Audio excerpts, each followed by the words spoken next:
नमस्कार, मैं हूं पल्लवी। आज हम बात करने जा रहे हैं उस तूफान की जिसने 2025 के आखिरी महीनों में लाखों जिंदगियों को हिलाकर रख दिया, जिसका नाम है साइक्लोन दितवा। दोस्तों, कुदरत जब शांत होती है तो जिंदगी आसान लगती है, लेकिन जब वही कुदरत कहर बन जाए तो इंसान की सारी ताकत, सारी योजनाएं, सब कुछ बेबस हो जाता है। और द्वितवा यही बेबसी का सबसे बड़ा उदाहरण बनकर आया। एक ऐसा तूफान जिसने समुद्र से उठकर पूरे दक्षिण एशिया को हिलाकर रख दिया है। हम बात करते हैं कि इसकी शुरुआत कैसे हुई। तो 26 नवंबर 2025 बंगाल की खाड़ी में एक हल्का सा लो प्रेशर जोन बना था, लेकिन समुद्र का तापमान और हवा की दिशा ऐसी थी कि कुछ ही घंटों में ये लो प्रेशर तेजी के साथ एक खतरनाक साइक्लोनिक स्टॉर्म में बदल गया। आईएमडी ने चेतावनी तो दी, लेकिन किसी ने ये नहीं सोचा था कि द्वितवा इतना विशाल और खतरनाक रूप ले लेगा। पहला वार हुआ श्रीलंका पर। 28 नवंबर की सुबह सबसे पहले द्वितवा ने श्रीलंका को सीधा निशाना बनाया। तेज हवाएं, तूफानी लहरें, मूसलाधार बारिश और भूस्खलन। कुछ ही घंटों में गांव, शहर, खेत, सड़कें सब बर्बाद हो गए। 410 से ज्यादा मौतें, 336 से ज्यादा लोग लापता, 14 लाख लोग प्रभावित, 2.3 लाख से ज्यादा लोग बेघर हो गए। शेल्टर हाउस भरे पड़े हैं, हजारों परिवार रो रहे हैं, सैकड़ों बच्चे अपने माता पिता से बिछड़ गए हैं।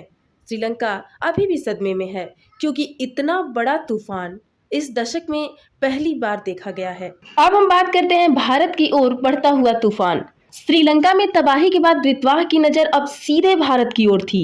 आईएमडी ने कहा कि तमिलनाडु, पुडुचेरी और आंध्र प्रदेश के लिए रेड अलर्ट जारी किया जाए। लोगों को तटीय इलाकों से शिफ्ट किया गया, जिसके पीछे बहुत सारे रीजन थे और बहुत सारी चीजों को रद्द करना पड़ा। जैसे कि चेन्नई में 50 से ज्यादा फ्लाइट्स रद्द किए गए, कई जिलों में स्कूल कॉलेज बंद कर दिए गए। साउथ इंडिया में भारी बारिश और बाढ़ के वजह से बहुत सारी चीजें रद्द पड़ी रहीं। आंध्र और तमिलनाडु में खेत डूब गए, किसान रो पड़े। एक साल की मेहनत एक रात में खत्म हो गई। अब हम आते हैं 3 दिसंबर 2025 की बात लेकर के, जो कि आज का दिन है। दोस्तों, 3 दिसंबर तक दितवा भले ही कमजोर पड़ चुका है, लेकिन उसके बाद भी तबाही अभी भी जारी है। कई राज्यों में रिलीफ ऑपरेशन चल रहे हैं। श्रीलंका में अभी हजारों परिवार शेल्टर में हैं।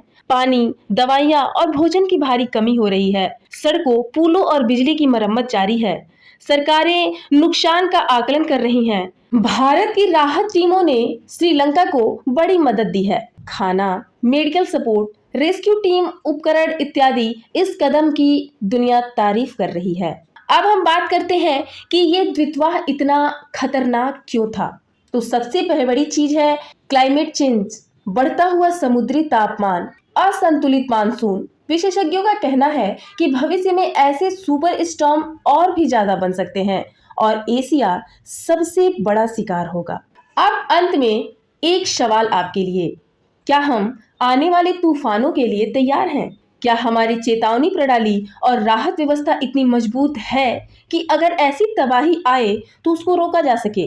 द्वितवा एक सिर्फ तूफान नहीं है, यह एक चेतावनी भी है।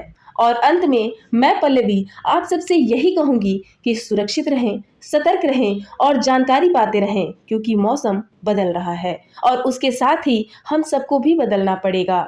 मिलते हैं अगली वीडियो में, तब तक के लिए धन्यवाद।